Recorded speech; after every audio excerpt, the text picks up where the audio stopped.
I, Damon Maitsu, am the ultimate debater, a prodigy among prodigies, someone who simply can't be outmatched. I hold on to my title dearly, because it defines me. It's who I am. It's what gives me my purpose. Among a sea of mediocrity, I am a shining example of talent, and now, there's a school worthy of me. Are you sure you can do this? All right, what am I looking at? A marker? Beats me. His parents probably do it for him. I can't focus if you're yelling in my ear.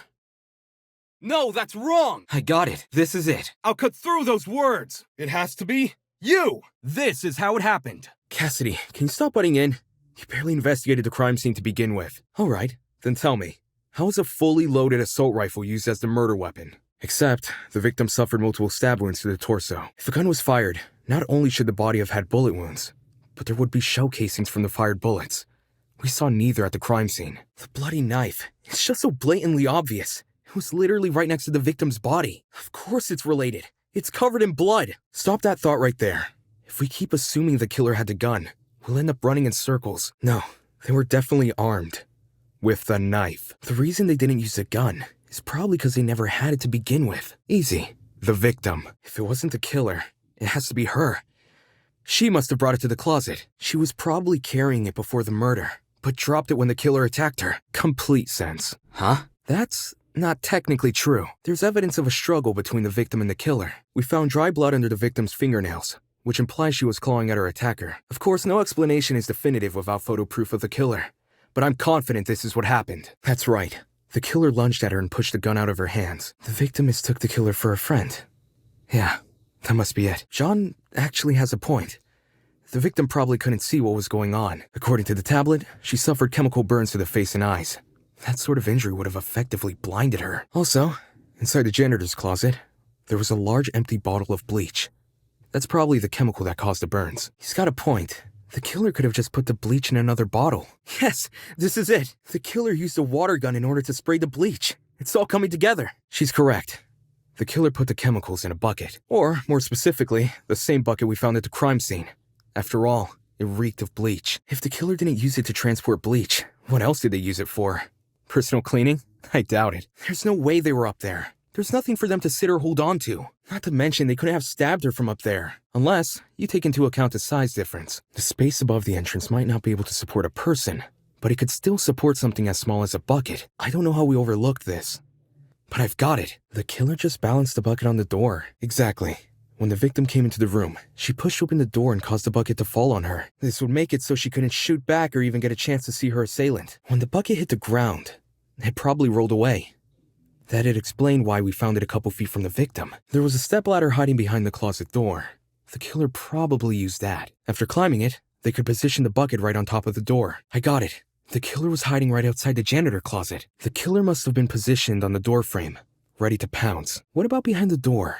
The killer could have hidden there as the girl entered. I've got it. The killer was hiding in the back of the closet. If he was pressed up against the furthest shelf and facing the entrance, there'd be a diagonal path between him and his victim. I say diagonal because that's the only way he can make a direct charge forward. Also, when the victim entered the room, she would have been standing with her back to the hallway, right outside the killer's range. That's why the stab wounds were only made to her chest. The violence in this murder was excessive and intentional. The killer stabbed the victim 28 times. Even when the victim started clawing at their neck, the killer persisted. They wanted to inflict as much damage as possible. That's clearly sadistic. Huh? I disagree. The killer needed a lot of time to set up the trap. They had to fill the bucket with bleach, move the ladder, climb up the ladder. That's not even mentioning the time it would take to figure out this plan. Most people don't come up with ideas like this on the spot. If the victim was actively hunting them, the killer couldn't possibly have had the time to formulate this trap and then set it up. Especially if they were scared. No. They clearly had ample time to do this. The victim might not even have been hunting them. The killer could have lured them to the closet by making noise, and then killed her brutally. This was a brutal, savage crime. Wolfgang might be right to be so passionate. Expertise shouldn't be overlooked here. If there's anyone to believe, it's the lawyer. Wolfgang has spent his life in the courtroom and on the crime scene. He'd understand the criminal mind in ways we can't possibly imagine. He was even emotionally invested in a murder case he'd never seen before. If his lawyer's intuition tells us that the killer was in the wrong, Then we have no reason to disagree. We're all ultimates for a reason. We need to trust in talent. Hey. Well, Eva, do you still disagree? What? We only went through this case because of you. Fine. I'll do as you ask. I'll present the truth. This is what happened. The victim was Kara Koshkinen, the ultimate teacher's aide. Right before her death, she was wandering around the academy carrying a large assault rifle. That was probably when our unnamed killer, who was armed with a knife, spotted her. At present, we don't have enough information to reveal the killer's true identity, but their actions haven't been forgotten. At present, we don't have enough information to reveal the killer's true identity, but their actions haven't been forgotten. That is the truth behind this case. Well, are you satisfied? The reason not everyone experienced a blackout is because only the building containing our dorms was affected. If I had to guess, the courtyard and tree area are connected to separate power sources. Cassidy's right. There's probably a secret passageway between Wolfgang's dorm and the boiler room. Maybe Grace has some kind of reason for lying about what Wolfgang said this morning. It's true Grace's testimony isn't consistent with where we found Wolfgang's body, but that's not Grace's fault. The only person we should be blaming is Wolfgang himself. Simple. Because he lied about being sick. You can cooperate, can't you, Toshiko? During the investigation, you told me you saw Wolfgang in the hallways at 8:10 a.m. to go to the boiler room. Most likely. During the investigation, I found this note tucked away inside Wolfgang's blazer pocket. A lot of it is water damaged. The paper looks like it was ripped from a notebook, and the handwriting was done in ink. But some parts are still legible. Exactly. The fact we found Wolfgang in the boiler room, and this note in his pocket. It can't be a coincidence. This note must be the reason Wolfgang went there. Right. And if Wolfgang wanted to keep this note a secret, he would obviously want to keep the meeting a secret too. Was to remove her from the picture. Yeah. Once she's not in the room, Wolfgang has his opportunity to sneak out and head downstairs. That's also why he encouraged her to attend the tournament. Even if we knew who had Wolfgang's blackmail, that doesn't necessarily mean they're his killer. It's annoying they won't speak up, sure. But unlike John, they would actually need to reveal Wolfgang's blackmail to prove they have it. This person might just want to respect Wolfgang's request to keep the blackmail between two people, especially now that he's gone.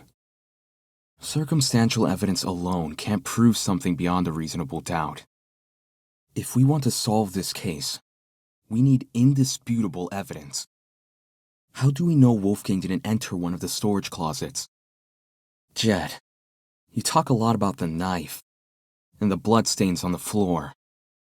But did you ever look at Wolfgang himself? I figured.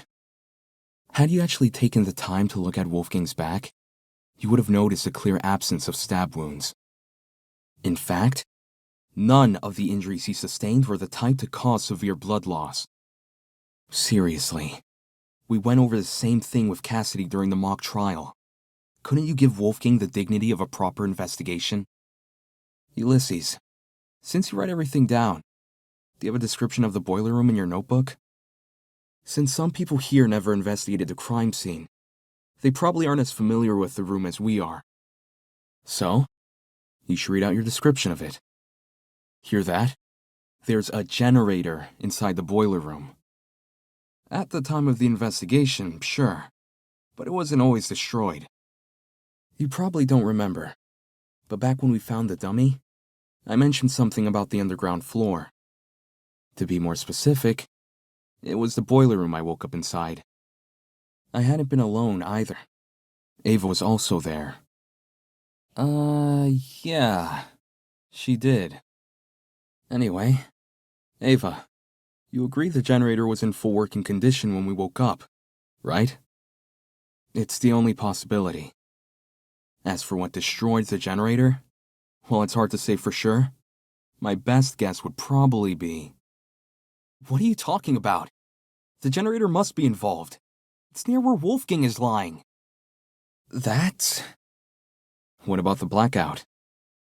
It's impossible for the generator to cause the blackout. If it was already broken, prior to the tournament, When the blackout happened, it froze a piece of equipment which had been set up for the game tournament. Mark's DJ pad. While there was no physical clock inside the dining hall, a digital one has been built into Mark's pad.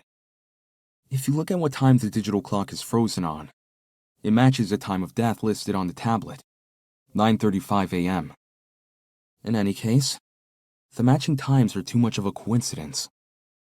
The destruction of the generator caused the blackout, and the blackout occurred at the time of the murder. There's no way the destruction of the generator wasn't tied to Wolfgang's death. I'm willing to bet the generator's destruction resulted in the boiler room's water becoming electrified. Since Wolfgang was discovered kneeling in the water, we can reason he was standing in it at the time this happened and... Huh? No, that's a lie. A marksman is obviously going to have a taser. Desmond's remarkable charm contradicts his statement. The blackmail Tozu gave us. That's my evidence.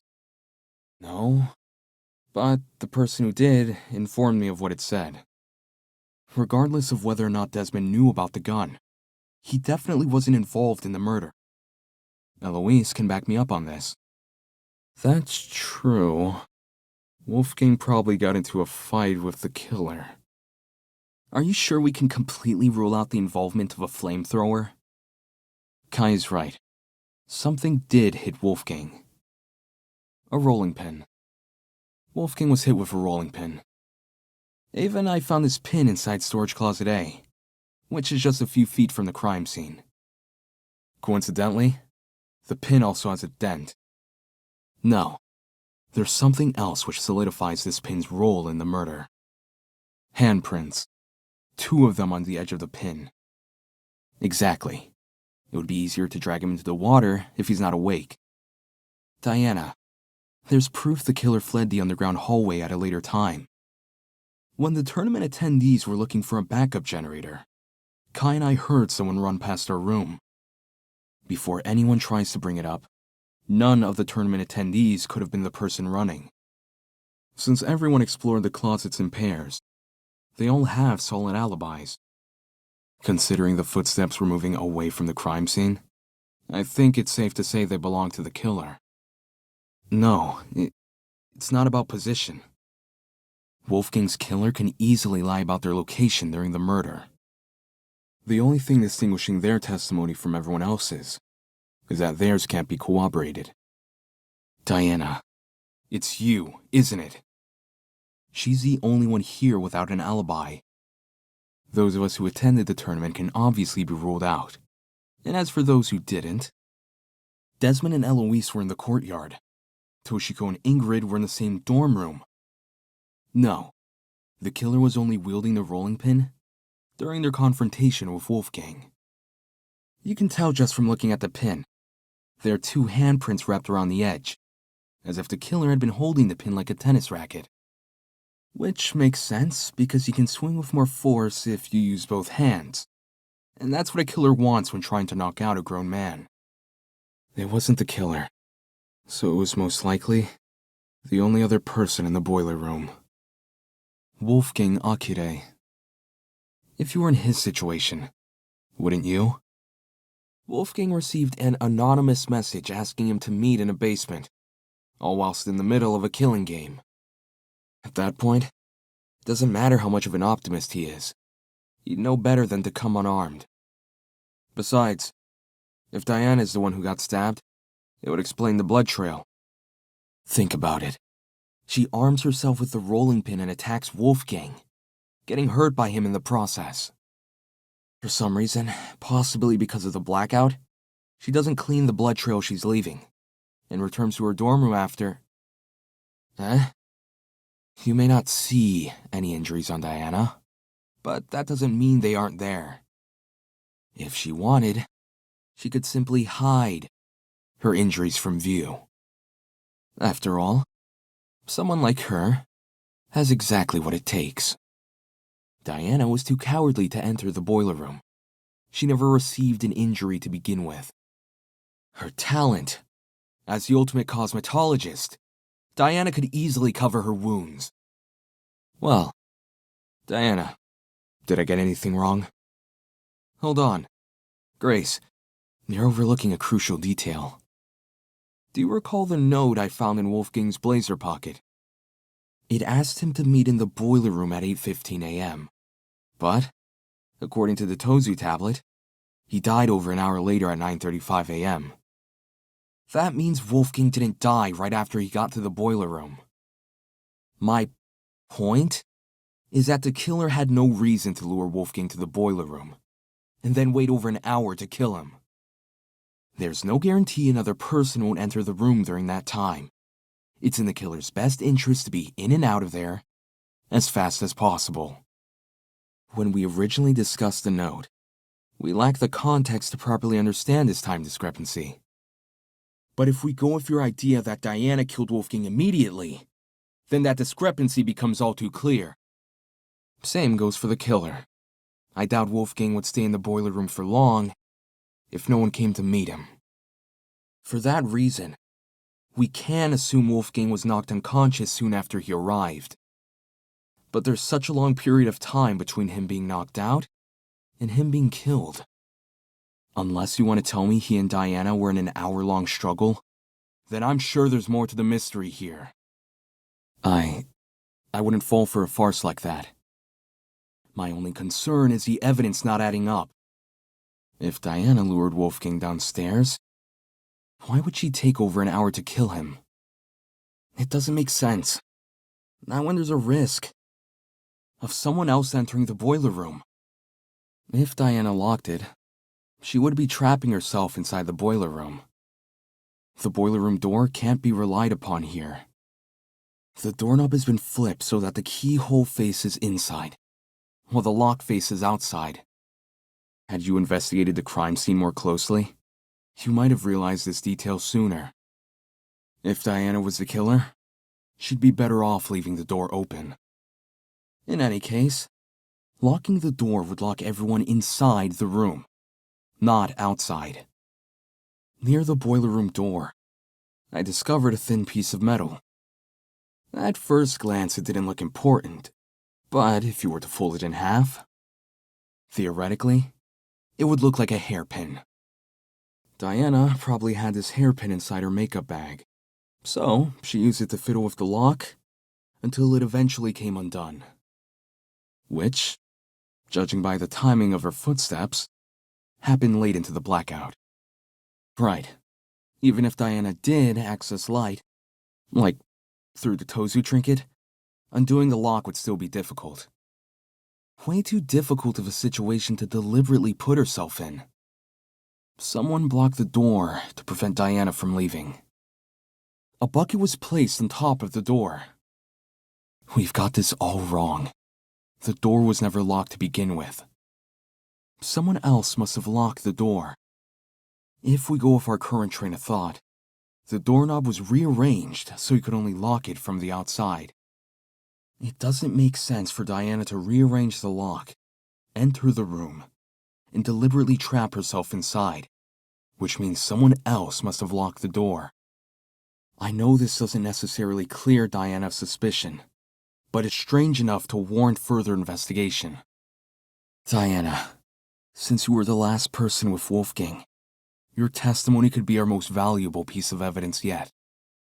You need to tell me what happened. If not for me, or for you, then at the very least, do it for Wolfgang's sake. We know that Diana got stabbed during her confrontation with Wolfgang, but that doesn't prove she's the culprit. If anything, what it should mean is that Diana was trying to get away from him as fast as possible. Hey, Tozu. Are you listening, Tozu? I need to ask a question. Anyway, Tozu. According to the regulations, everyone has to vote when a trial is over. My question is, when exactly can a trial be considered over? Or does the vote automatically start after a certain amount of time? I mean, does the trial end and the voting begin once we think we've solved the mystery? What? Tozu, can I please know the factors that decide whether a trial can be considered over. So in that case, everyone must unanimously agree to vote before voting can be held. All right. Then, since you haven't made any kind of warning, I take it you're not bored with the trial yet. In that case, I don't agree to vote. Not until I know who the real killer is. Diana may not have an alibi, but even so, saying she's a murderer contradicts everything we know about her. Diana looked up to Wolfgang, and Wolfgang cared about her. But from the moment suspicion fell on Diana, she's been nothing but a nervous wreck. Does that really sound like someone with the emotional capacity to murder? Even if she was, it'd be rash to commence a vote without hearing both sides of the story first. Diana, I promise to keep an open mind if you tell me what happened. Even if it's stressful to relive, until we have conclusive evidence to say otherwise. I'll hear you out. Diana, now's your chance to defend yourself. Tell me what happened. How about you begin by explaining why you went to the boiler room? A note? You're actually right. Even though Wolfgang's note has been water damaged, the words I can make out were in the same messy scrawl as Diana's here. The killer, most likely. They must have thought his word was the only one Diana would follow. What did you see inside the boiler room? The lock is normally on the inside, too. The killer purposely flipped it, then left the door open so you would be the one to close it. As for why the killer locked the door to begin with... Right. The killer made Diana trap herself inside the boiler room, so they could kill Wolfgang in front of her, and force her to remain by his body. Had their plan worked, Diana would only be able to escape if someone from outside entered the boiler room. By which point, that someone would be stumbling across what looks like a cut-and-dry murder case. When Wolfgang's wounds were discussed earlier, it was mentioned he had a tiny red dot below the bruise on his neck. A puncture wound. During the investigation, I thought this dot was a scab from a mole or pimple, but knowing Wolfgang was drugged, it's clear to see what it really is. That's probably another reason why the killer knocked Wolfgang unconscious. It would have been incredibly difficult to inject him if he was still moving around. Only when they had him right where they wanted, dazed and unable to fight back, did they plunge the syringe into his neck. Ingrid, do you remember what you said when we couldn't figure out who stole Desmond's taser? You suggested we switch subjects and discuss Wolfgang's injuries instead, which we did. As a result, we ended up unraveling more about the case than if we had stuck to the original topic. Right now, we're at a dead end. If we can't get any more leads out of this current discussion, then that's a sign to switch our focus. I want to take another look at Diana's testimony. Back when you were describing Wolfgang's death, something stuck out to me. The flash of white Diana described must have been the generator exploding, with the darkness afterwards being the blackout. Think about the order of events there. In just a few seconds, the boiler room's generator explodes, and Wolfgang falls over dead. Doesn't it sound like the two are correlated? The answer lies in what destroyed the generator.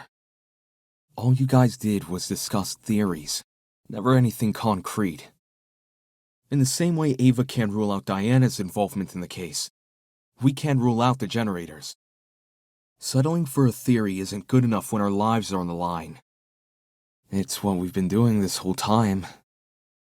Unfortunately, Ava, I have to disagree. You say nothing but the taser could have been involved in the murder, but there's one possibility you didn't consider. The shrapnel in the water. Right. The ones that look like the aftermath of an explosion. Due to their proximity to the generator, it's safe to assume the two are connected. Except this debris is a completely different color, and lacks the rust the generator has accumulated. We're obviously looking at the remnants of something else, which means an object we haven't yet identified was caught in the explosion. In the water was also an extension cord, half of which had been burnt away. From what I saw in my investigation, the building's extension cord supply seems to be kept inside Storage Closet D. So in a way, yeah, it was definitely in the wrong place. Hold that thought. We may be able to identify the shrapnel using context clues. During the investigation, there was a strange smell permeating the boiler room. It took me a moment to notice, but when I did, well, the best way to describe the scent would be if you mix cereal and alcohol together. The gun never touched the water. There's no reason for it to be the source of the smell. If the chemical reaction can't be explained by what we already know, like the generator or the taser gun, we need to consider the possibility that the explanation is the one piece of evidence still evading us, the shrapnel. I know it sounds like a stretch, but if you follow this line of reasoning, a lot more questions start getting answered. Think about it. If the smell and shrapnel are linked, then whatever object the shrapnel belongs to must contain chemicals. Jet, I need to ask you something. Can you tell me what's inside your dorm room? Whatever works. That's what I was hoping to hear. I know you don't. You have an alibi. The only reason I ask is because that mysterious red shrapnel may be the remnants of one of your lithium batteries. I did. During the tournament, right before we lost power, I initially assumed the generator made the noise somehow. But if Jet's car batteries contain an explosive substance... No, the battery might actually have fallen from the generator. The shrapnel's position in front of the generator suggests there's a correlation between the two. Not only is the boiler room difficult to see in, the generator is positioned far enough from the concrete platform. However, it's unlikely Diana threw the battery at the generator, which would obviously put her in danger of being attacked by Wolfgang again. That Diana, with her wounded arm, would need to stand on the platform's edge to make the shot. If the battery hadn't been thrown, the only other possibility is that it fell down into the water. And considering the layout of the boiler room, what else could the battery fall off of, except the generator? Imagine leaning a tablet against a shelf divider. If you remove the divider, the tablet would fall over, wouldn't it? The killer might have used a similar method to push the battery off the generator. Well, yeah. Imagine a domino tile teetering over the edge of a table. If you were to press down on the part which is sticking out, the entire tile would tip over and fall onto the floor, right? What if the killer applied the same physics to the battery? They could position the battery so it was teetering over the generator, and then, from the safety of the concrete platform, use a long instrument to tip it over. The battery may have been suspended over the generator. The killer could have tied the extension cord around the battery and slung the battery over the generator. If the cord and battery were tied together at the time of the generator's explosion, it would explain why half of the cord had been burned away. Right. It wouldn't benefit Diana to hold the cord. So, what if she didn't? Something else may have been supporting the cord instead. Throughout this trial, we've assumed the killer held the battery in some form or another. If the battery was on its own, the killer tossed it in. If the battery was wrapped with a cord, the killer held the other end of the cord. But in the same way something else can hold the battery, can't something else also hold the cord? The killer tied the cord to the vent. The one above the generator. It connects the boiler room and the dining hall. You should remember some light shining into the boiler room. That's where the vent is. The vent itself is set a bit far back into the wall, so you probably assume the spot was a small window or something. There's two vents. The boiler room vent and the dining hall vent. Both are connected via a small ventilation shaft. I was able to get a close look at the boiler room vent after Ava and I woke up, which is why I know these details. Ava helped me reach the vent, letting me sit on her shoulders. Anyway, if the killer tied one end of the cord to the vent, and the other end around the battery, they could suspend the battery over the generator. What do you mean? If the killer wanted the battery to be secure, they'd need to wrap a lot of cord around it. The extension cord is pretty thin and flimsy. Probably to the point there wouldn't be much spare cord remaining. Which is a good thing, because this spare cord is what the battery will be suspended by. So long as the spare cord isn't too long, the battery will sit safely above the water. Like I mentioned earlier, I gave the vent a close look after originally waking up in the boiler room. Part of my inspection included opening the vent to get a better look at the other side. Not all the way, but far enough for the vent to cause a domino effect if then closed. In our case, a domino effect involving the extension cord tied to it. To prevent the battery from entering the water, the vent is literally pulling the entire cord backwards. Ergo, it's not just the killer's own measurements keeping the battery in place, but the vent itself. Having opened one of these vents before, I can tell you how tough they are to move. A lightweight battery definitely isn't heavy enough to pull one shut. It takes an actual person to close one. Which is great for the killer, because it means they get to maintain full control over when the battery enters the water. If they close the vent, the cord should slide forward and submerge the battery into the water. When that happens, the boiler room water becomes electrified by the battery's components, which in turn causes electricity to pass directly into the body of Wolfgang, who is standing in the water. The boiler room vent. This could only mean one thing. The killer never tied the cord to the boiler room vent. They tied the cord to the dining hall vent. While the vents may seem like an obstruction, especially since they can't be opened all the way, there's a very easy workaround. All the killer needs to do is fit the extension cord between the grates of the boiler room vent. Exactly. After which, you can slide the cord through the ventilation shaft, and out the opposite end, for the killer to then go and tie to the... What is it now? The logistics? I don't see a problem here. The killer doesn't even need to open that vent, because they could simply slide the cord between the grates. If you insert the cord through the boiler room vent first, it's possible to fit the cord through. You just need to start with the internal plug. The cords in Storage Closet D have a slim internal end. This can easily be slid through the gaps in the vent. Once the killer ties the cord around the dining hall vent, presumably with a knot, the cord won't be at risk of sliding back out either. Since the battery was suspended over the generator, it's no surprise the machine ended up the way it did. Fortunately for Diana, she was safe by virtue of remaining on the platform. I imagine that was also the killer's intention. They must have known they were injecting Wolfgang with a hallucinogenic.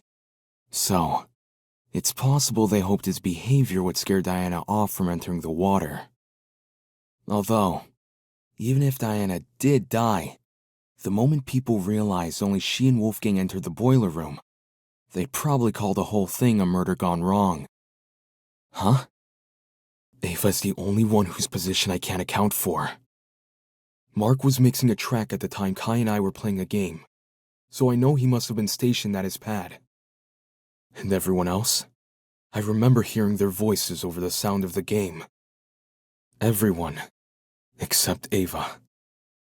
In fact, the last I saw her, she was standing in the corner of the room with the vent. What plot holes? What? You untied the cord before the blackout even happened. You waited for everyone to leave the dining hall and then untied the cord. To dispose of the cord, you just untied it during the blackout. Being the one who set up the trap, Ava could have easily practiced untying the knot in advance, or she just made it a really simple knot. Either way, it wouldn't be any more difficult than untying your shoelaces with your eyes closed. Diana's testimony says as much. During your confrontation with Wolfgang, you recounted hearing certain sounds. The first was probably the sound of the battery hitting the water. And the second, when you first recounted the story, you said it was the sound of the knife hitting the water. But why would a thin knife make such a big splash? What really caused that sound was probably the extension cord falling into the water. Ava grabbed one of the boxes on the concrete platform and placed it next to the generator. Ava, to reach the top of the generator, you simply stood on one of the boxes in the boiler room. There's already a huge pile of them near the generator itself. You could easily push one up against the machine. Eh? What the? That's bullshit! No. It's no coincidence you were at the game tournament. In fact, it's not even a coincidence the tournament took place during the murder. It was impossible for me to notice this earlier, but the killer timed the tournament so it would grant them an alibi for the murder. Except neither of you played a role in determining what time the tournament would be held. The only person to determine that was Ava. Ava knew she would be in the dining hall tomorrow, so when Cassidy announced the tournament, she realized it was a once-in-a-lifetime opportunity to create an alibi for herself. It wasn't just for an alibi either. Since Ava knew about the tournament, she could time the setup of her trap accordingly. Ava opened the vent after breakfast this morning. Ava opened the vent after Mark's equipment had been set up. Cassidy, you told me Ava approached you yesterday and asked to help set up the tournament. What exactly did she say? Before the tournament? Back when this conversation happened, you still hadn't decided what time you were going to start redecorating, right? Alright, then tell me what happened last night. Because you were covering for yourself in advance. The vent may not have been open at the time, but I'm willing to bet that's because you were still creating your trap. Let's say Ava took a detour for the boiler room first, and slid the internal plug through both vents. After going upstairs and helping rearrange the dining hall furniture, during which she moves a sofa chair so it obscures the vent, she heads outside and hides until everyone else goes to bed. Then, she walks back in and opens the vent. Ava probably just moved it during the blackout. Before the blackout, it was positioned with its back to the left wall. However, when I ran over to the vent, the chair was suddenly pushed up against the northern wall, out of the vent's range. Ava must have shifted the chair while everyone was initially panicking from the blackout. I'm guessing she hoped people would misremember its position and think it was always along the northern wall. Yeah, and in turn exacerbate the effects of the other speakers. There were almost a dozen spread throughout the dining hall, some even sandwiched into corners they didn't need to be. Ava probably placed them that way to cover as much ground as possible. According to Ava, she arrived around 8:10 a.m., but it's possible she actually arrived much later. Since there's no clock in the dining hall, he just couldn't have known. In fact, that might be why Ava seemed so eager to arrange Mark's equipment in the morning. Upon realizing it had a clock, she wanted to ensure it would only be powered on after she arrived. The location of your chair bypasses this problem entirely. To close the vent, all you need to do is set the chair to recline and reach behind you. All the dining hall chairs have the ability to recline.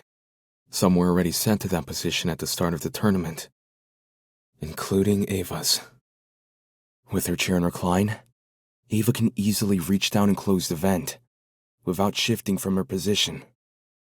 It's not perfectly inconspicuous, but it's subtle enough to not catch most people's attention. Especially those focused on watching a video game competition.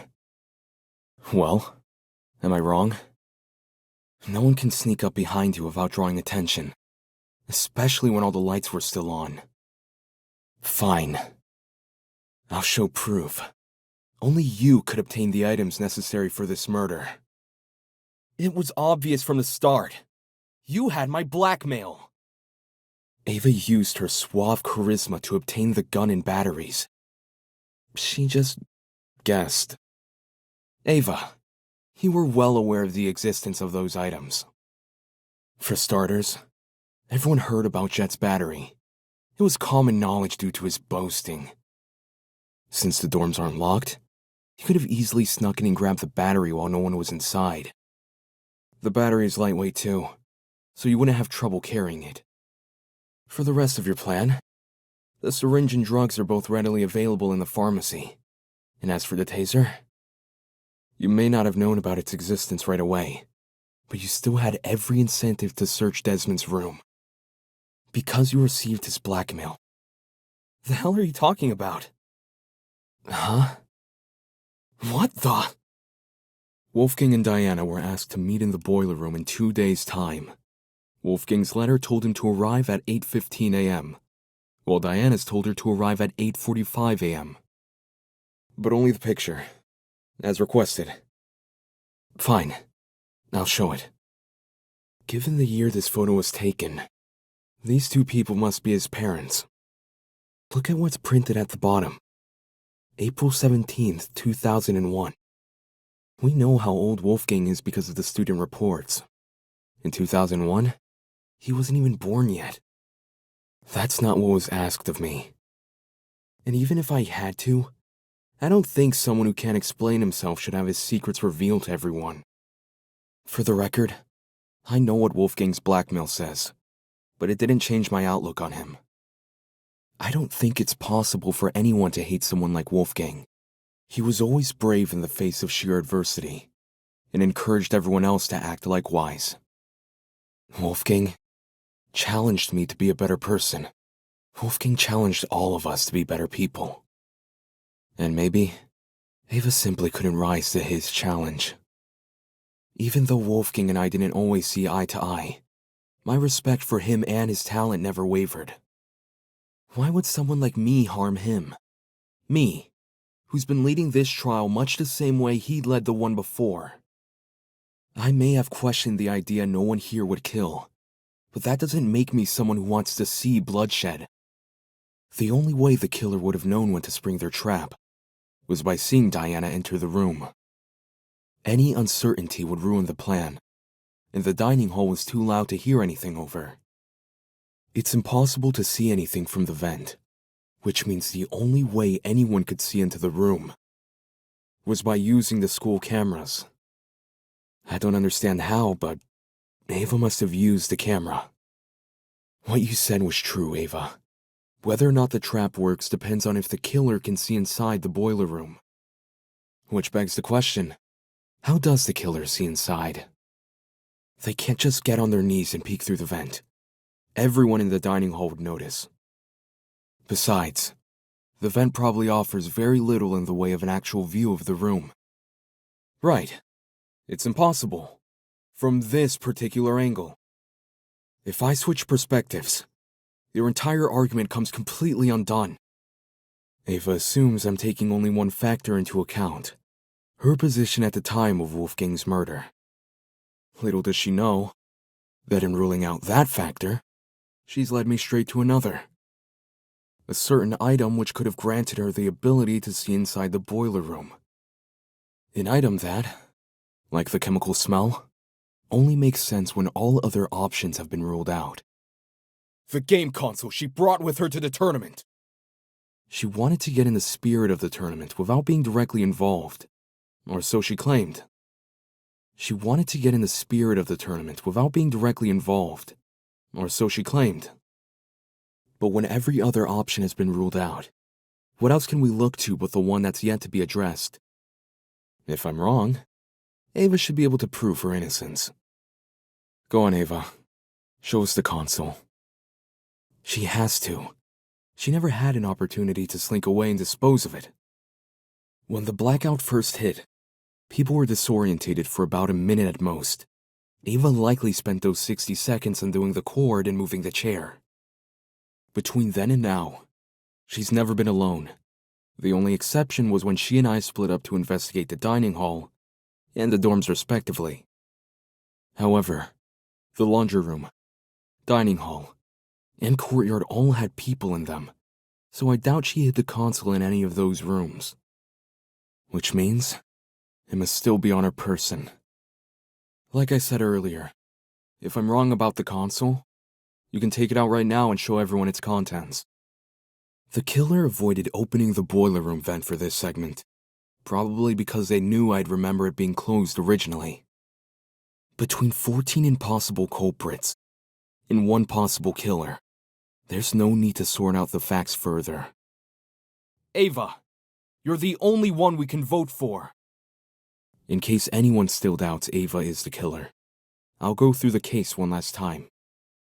And once all the pieces are laid out for everyone to see, I'll prove she's the killer, once and for all. This case was directly incited by the motive Tozu introduced, in which everyone here received another person's blackmail. Amidst the chaos that spawned, the killer saw an opportunity to commit a murder. They sent letters to two people, Wolfgang Akide, who they planned to kill, and Diana Venezia, who they planned to frame. At this point, the killer probably knew the way they were going to kill Wolfgang. Hence, how they reacted to this next piece of information. The following morning, it was revealed that Cassidy and Jet were going to hold a game tournament. Both Wolfgang and Diana turned down the offer, which must have been music to the killer's ears, since it confirmed their plan was working. The killer took this as a sign to commence the next phase of their plan. Later that evening, they went downstairs to the boiler room and began preparing the murder weapon. And that's when the killer decided it was time.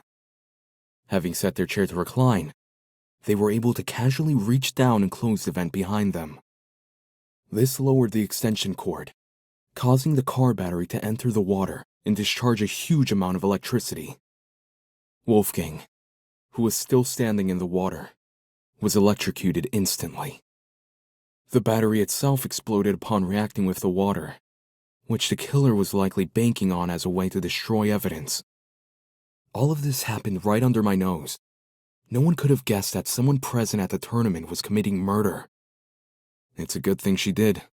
Otherwise, we'd have found her alone in a room with Wolfgang's dead body. We would have wrongly assumed Diana was the killer, and died as a result. This complicated scheme calls to mind only one person. One person who just so happened to be sitting in a certain sofa chair. That person is you, Ava Tsunaka.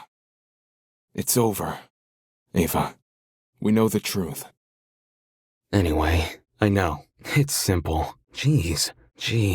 Fair. Hi. Hello? Hey, that's not it. You're wrong. That's wrong. Focus. Huh? There must be something. Damn. That's... I see. What now? What now? You think? Damn it. Take this seriously. That's not important. No! I won't lose. Diana, just stop it. Anyways, Huh? No. Come again? Mochi? Ugh. Really? Gross. Just the worst. Stop. It's not cute. I get it. This isn't funny. It's not like that. That's... No!